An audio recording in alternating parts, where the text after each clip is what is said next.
So the first thing we're going to do today is we're going to learn how to kind of create some of this background imagery. All right, so we're going to create a simple scene. We're going to use some brushes and make a kind of a simple landscape. All right, so if we can all go to Photoshop, all right, we're going to all do the same thing here together, and then that will kind of give you some indication of maybe what you could have the possibilities of doing. All right, so if we make a new document, we'll use our print settings, and let's call this landscape demo, because we're going to be basically making a landscape. We're going to use our same kind of paper settings. We're going to make it landscape orientation. All right, so we should have 11 wide, 8.5 tall, 300 pixels per inch, and RGB color. All right. For the background, I just leave it as the default of white. Sometimes it is kind of nice to have a transparent background, but I don't think it's going to matter for what we're doing here today. All right, so I'm going to press create, and we're going to start off by making our ground and our sky. All right, so this should be a little bit of review. All right, we're going to start with the rectangular marquee tool, and let's go down about 2/3 of the way down so that we have more sky. We're just going to click and drag to define this area.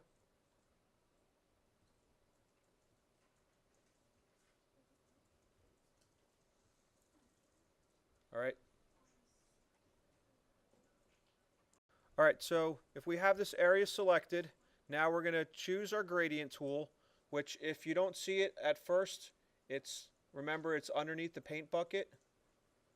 How do we change our colors if we want to make this blue to white? This top thing right here. So we go to the swatch, we double click on the color swatch, the slider, we choose our blue. Nah, as long as it's a blue. We could talk about, these are actually called hexadecimal values, which is a way of recording color. Also, you have CMYK values, RGB. It all has an equivalent. All right. If we were, though, specifying a color on the web, all right, if doing HTML coding, it would be using this hexadecimal value because there's 6 digits in here basically, so hence hexa. All right. You have RGBs typically if we're planning for on screen. CMYK would be if we're planning for print. And then the lab color and the HSB.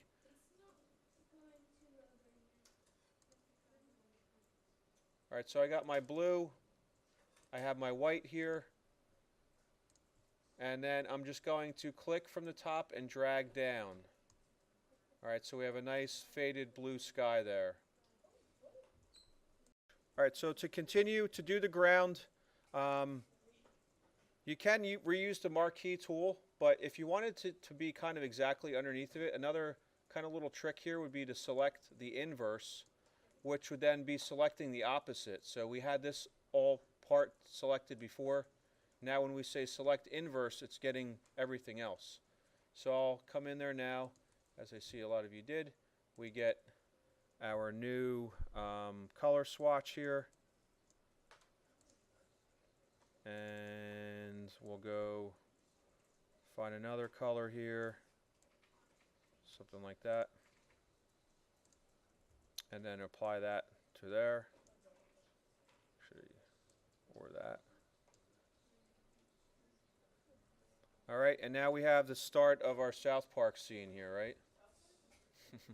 I got some people's attention there.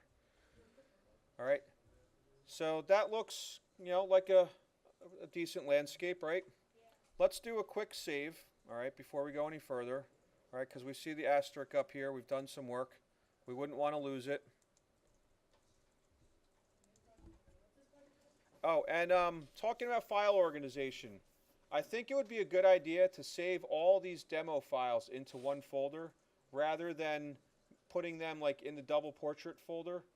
because if you ever want to go and find just all your demo activities, I think that would organize it a little bit better.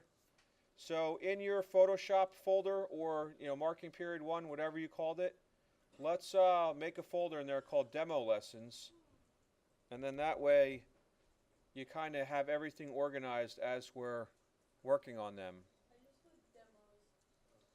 Yeah, as the folder title. No, that's fine. As long as we can identify it, then that's the most important thing. All right, so now we're going to start working with brushes. So let's look at the default brushes right now. All right, if you go and either press the letter B on your keyboard or click on the brush tool over here in your toolbar.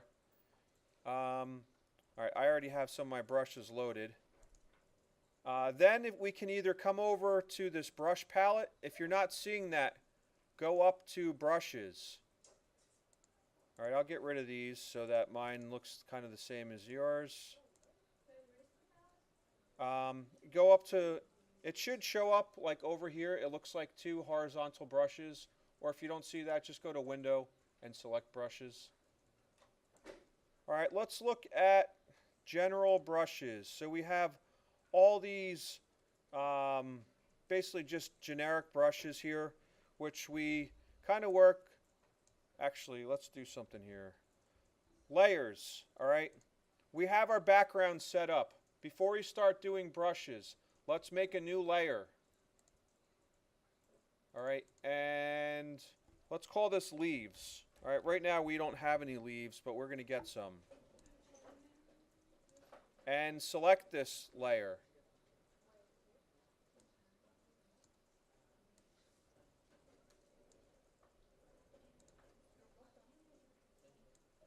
All right, so we have all these brushes with varying hardness or softness. That refers to basically the edge.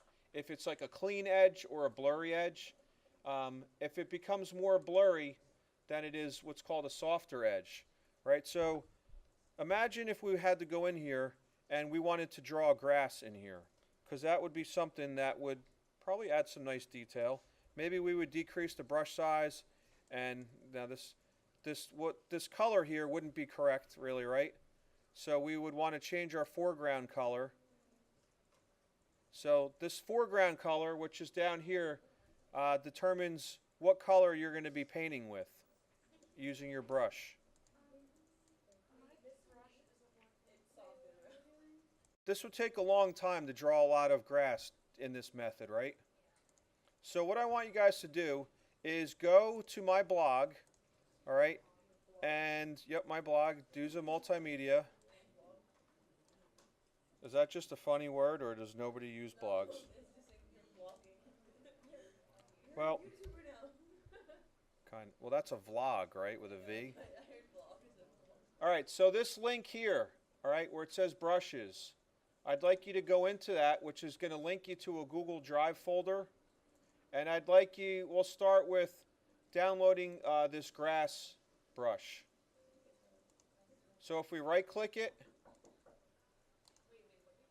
so we're going to my blog, right, and then we're going to click on here where it says brushes. You shouldn't. Are you logged in with the right account? So if we right-click this file that says grass, Photoshop, something, I can't read the full name, we're going to download this. You can just put it to your desktop for now. We don't really need to save it because once it's loaded, it's there. It doesn't disappear. So in my blog, there's a link to brushes, and that's going to take you to a Drive folder. All right, so we just save it to the desktop, and then watch this. When we, I got all these windows open.